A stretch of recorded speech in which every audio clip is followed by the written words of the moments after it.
mettre des émotions dans ses chansons. Comment s'y préparer?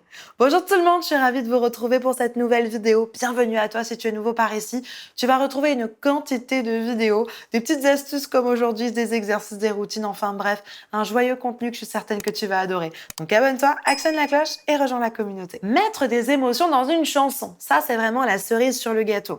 Vous avez beau être un super performeur, savoir faire tous les modes, les sound colors, les effets, etc. S'il vous manque l'interprétation, s'il vous manque les émotions, vous passez à côté. Posez-vous la question avant de démarrer cette vidéo, qu'est-ce que vous aimez en concert? Qu'est-ce qui fait que vous aimez aller voir des concerts? 9 fois sur 10, c'est quoi? C'est les émotions que ça vous procure. Parce que forcément, quand on est en concert, on a une autre émotion que quand on est en train d'écouter un CD. C'est super important que vous puissiez mettre en avant vos émotions. Mais peut-être que vous savez juste pas comment faire. On va regarder ça ensemble aujourd'hui, step by step.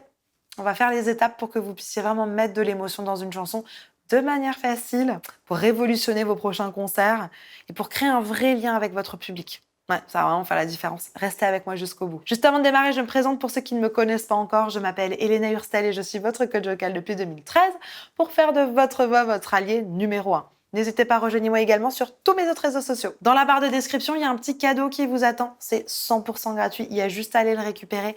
Ça va vraiment vous aider pour préparer votre voix avant d'y rajouter des émotions. Donc, allez me télécharger votre petit cadeau. Vraiment, c'est juste là. Allez, c'est parti, on rentre dans le vif du sujet. Allez me chercher de quoi noter, un papier, un stylo, parce que croyez-moi, vous allez en avoir besoin. Mettre des émotions dans ses chansons. Comment s'y préparer? Bon, première chose. Alors, il y a une chose quand même, un gros rappel que j'aimerais faire. Et que je vois un tout petit peu trop souvent chez les chanteurs. Souvent, j'ai des chanteurs qui mettent parfois même trop d'émotions dans leurs chansons, pour la bonne et simple raison que c'est une chanson qui leur parle, c'est une chanson qui représente bien leur vie, c'est comme si la chanson parlait à leur place de leur vie, et donc du coup, on a un espèce une espèce d'exutoire qui va se créer, où le chanteur va utiliser cette chanson-là pour faire sortir des émotions. Alors, ça, c'est oui, mais c'est oui chez soi, tout seul. Vous ne mettez pas un public ou quelqu'un en face, d'accord?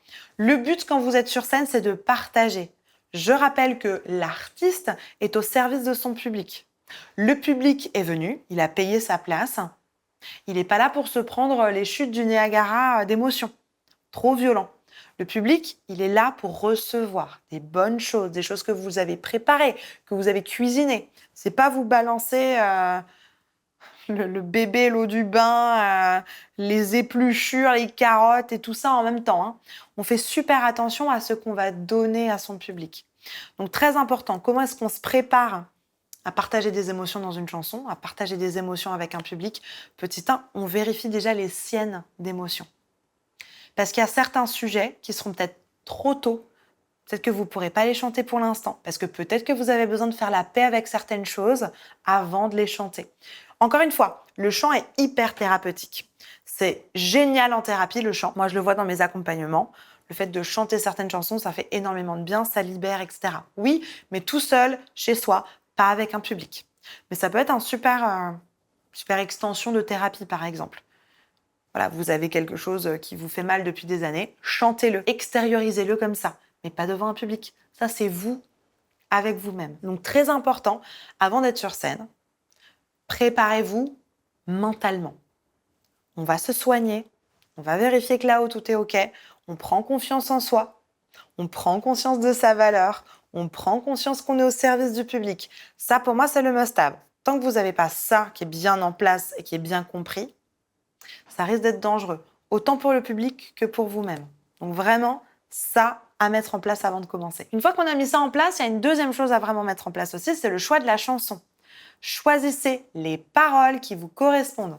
Encore une fois, vous allez être le représentant de votre chanson. Vous ne pouvez pas chanter n'importe quoi. Vous ne pouvez pas chanter des paroles avec lesquelles vous n'êtes pas aligné, avec lesquelles vous n'êtes pas en phase. Super important de bien choisir correctement la chanson que vous allez chanter. Prenez quelque chose qui vous parle.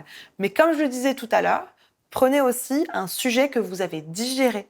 Prenez un sujet avec lequel vous n'avez plus de plaie ouverte. Sinon, ça va pas être bon pour votre public ni pour vous de le mettre sur scène, de mettre de la lumière dessus sur scène. Par contre, dès que vous avez digéré un sujet, dès que vous êtes passé au-dessus, je sais pas, je dis n'importe quoi, d'une rupture, voilà, si vous êtes en pleine rupture, ne chantez pas des trucs de rupture. Alors oui, ça fait du bien, mais chez vous, pas sur scène. Par contre, une fois que ça y est, vous êtes remis de votre rupture, ça va mieux. Là, vous pouvez aller, bien sûr, sur scène, chanter votre chanson de rupture. Aucun problème. Mais n'y allez pas à vif, c'est ça que je veux dire. Et donc, choisissez bien votre chanson. Si c'est vous qui les écrivez, c'est encore mieux. Mais si vous reprenez des chansons, vérifiez bien que les paroles, que l'histoire de la chanson colle avec vous, avec votre personnalité, avec qui vous êtes, etc. Pour pas que ce soit en dissonance. Juste avant de continuer, n'oublie pas de liker cette vidéo. Ensuite, très important pour mettre des émotions dans une chanson, il va falloir choisir une histoire. C'est ce qu'on appelle aussi l'interprétation. Comment j'interprète? Je prends le texte de base et j'y mets une histoire. J'aime bien prendre l'exemple de I'm Singing in the Rain. J'ai deux choix. Soit c'est le mec qui est trop content, il est dehors avec son petit parapluie, il chante sous la pluie. I'm singing in the rain, just singing in the rain. Il est trop content. Voilà, l'histoire c'est, je sais pas moi, Alfred qui est trop content, il sort, je sais pas, il a eu la meilleure nouvelle de sa vie, je sais pas, il a gagné au loto, il sort dehors, il pleut, c'est pas grave, il est tellement heureux qu'il chante sous la pluie. L'histoire et par extension le personnage, c'est qui? Alfred, 40 ans, faites un Sims quoi. Qu'est-ce qu'il aime dans la vie? C'est quoi son job? Parce que s'il est ouvrier ou s'il est déjà millionnaire, ça va pas faire la même histoire s'il a regagné au loto. Vous voyez ce que je veux dire? Voilà, faites vraiment le portrait. Si il a 60 ans, il sautera pas de la même manière que s'il en a 20. Donc vraiment pensez à dresser le portrait de manière très précise du personnage et de l'histoire. Donc là, Alfred, 60 ans, qui saute dans la rue parce qu'il a gagné au loto, alors que, je sais pas moi, voilà, c'est un ouvrier qui a toujours gagné sa vie, mais là, il se dit que ça y est, il va pouvoir enfin se payer sa retraite. Il avait toujours peur de ne pas avoir suffisamment pour la retraite, ça y est, libération.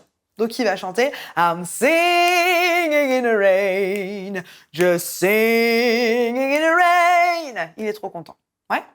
Une autre histoire, une autre interprétation. Cette fois-ci, c'est qui? Cette fois-ci, c'est José. José, lui, il est au bout du rouleau. Il chante sous la pluie, mais parce qu'en fait, il est en train de faire la manche. Il récolte des sous et il se met à pleuvoir. Sa vie est misérable et il se met à pleuvoir. En plus de ça, donc il chante dans la rue avec sa guitare, il est au bout du rouleau. Donc José, il a quoi? 46 ans. Il a toujours voulu devenir chanteur. Ça n'a jamais marché. Du coup, il chante dans la rue, il fait la manche avec ça. Les gens aiment bien sa voix, mais il se passe rien. Et en plus de ça, il pleut. I'm singing in the rain, just singing in the rain. Il n'y a pas la même intention, il n'y a pas la même direction, il n'y a pas la même émotion. Est-ce que je veux dire? Là, je l'ai fait en version accélérée, bien sûr, mais l'histoire et le personnage. Ensuite, très important, choisissez les émotions qui y sont associées. Là, de manière très facile, dans le premier, c'est la joie. Dans le deuxième, c'est plutôt la tristesse, le découragement. Donc, une fois que vous avez vos émotions associées, vous devez rattacher ces émotions par un souvenir. Comment je partage une émotion? En la ressentant moi-même. Je dois ressentir de la joie, je dois ressentir de la tristesse si je veux pouvoir la communiquer. Comment je ressens de la tristesse, comment je ressens de la joie? Je me reconnecte avec de la tristesse ou de la joie. Comment je fais ça? À partir d'un souvenir. Donc, un souvenir joyeux. Cherchez un souvenir joyeux chez vous. Moi, j'en ai un en tête. On était la semaine dernière en masterclass. On a vécu des journées incroyables avec mes phénix et avec les personnes qui sont venues faire la masterclass. Voilà, joie ultime pour moi. On y était de 9h30 le matin à 1h du matin. C'était génial, on s'est éclaté. Joie, joie, joie. Donc, je repense à ça. Du coup, je ressens de la joie, parce que je m'en rappelle. Je fais ressentir mon émotion joie. Et derrière, je chante. I'm singing in the rain, just singing in the rain, etc. À l'inverse, la tristesse. Mettez-moi un souvenir de tristesse. Maintenant, à partir de votre souvenir, ressentez votre tristesse. Et maintenant, chantez. I'm singing in the rain, just singing in the rain. Est-ce que je veux dire? Et très important, le personnage vous permet, hop, de sortir. Je suis plus José, je suis plus, comment il s'appelle, Alfred, je suis de nouveau Elena. Vous êtes de nouveau vous-même. Sortez de votre personnage, vachement important. J'ai parlé de ça la semaine dernière avec une de mes coachées, justement, en masterclass, qui s'appelait Sylviane. Et on a travaillé sur l'interprétation parce qu'elle avait une voix un peu scolaire.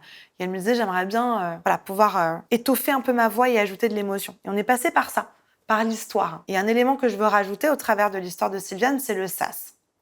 Sylviane, avant de la mettre dans les émotions, ce qu'on a fait, c'est qu'on a fermé les yeux, on a fait un sas. Vous n'êtes pas dans la maison, vous n'êtes pas dehors. Vous êtes dans ce hall, dans ce sas, entre l'entrée de la maison, entre la chanson, et entre là où vous étiez juste avant. Donc, on se met dans un sas, on ferme les yeux. On imagine à l'intérieur de vos yeux, là, tout le décor. Donc, soit Alfred qui saute dans la rue partout et il pleut. Soit de l'autre côté, vous imaginez José. Voilà, il pleut, il est avec sa guitare dehors, au bout du rouleau, en train de faire la manche. L'idée de ce sas, c'est de vous remettre dans le décor et ensuite de vous prendre l'espèce de bulle de souvenir. Prenez votre souvenir de joie ou de tristesse, comme vous le voulez, et on ouvre les yeux. Et là, vous êtes prêt à chanter. Et une fois que vous avez terminé, pareil, sas, hop, on enlève le chapeau, on enlève toutes les choses, tous les éléments de ce personnage pour redevenir vous-même et sortir de l'émotion. Ça a été assez incroyable avec Sylviane. Elle nous a tous émus aux larmes. Elle chantait Diego. On était tous impressionnés en fait de sa capacité à chanter ça et l'émotion qu'elle a mis, le sas en fait l'a vachement aidé et la mise en histoire, en décor avec le personnage l'a vraiment aidé à se mettre dans l'interprétation. C'est vraiment un travail que je vous conseille de faire pour connecter l'émotion à vos chansons. Et si vous voulez comme Sylviane que je le fasse avec vous, je peux vous accompagner dans un super accompagnement qui s'appelle Phoenix. Vous avez juste le lien en dessous en description, il n'y a plus qu'à cliquer. Vous allez avoir un petit questionnaire, derrière une vidéo de présentation et ensuite vous pourrez prendre un appel avec mon équipe. Regardez ça si vous voulez aller plus loin. Ça va vraiment vous aider à résoudre cette problématique-là de manière efficace et durable. La barre de commentaires est à votre disposition. Si vous avez encore des questions, des suggestions, des trucs et astuces, n'hésitez pas. J'ai hâte de vous lire et de vous répondre. J'ai une petite vidéo juste ici sur les émotions. N'hésitez pas à aller regarder, c'est vraiment quelque chose qui va vous aider. Cliquez juste ici, je vous retrouve de l'autre côté, c'est la suite du travail. En attendant de vous retrouver tout de suite ici, je vous souhaite une bonne journée, une bonne soirée. N'oubliez pas, likez, abonnez-vous, partagez cette vidéo à une personne qui pourra en avoir besoin. Et comme d'hab, croyez en vous, tout est possible. À tout de suite, on se retrouve ici.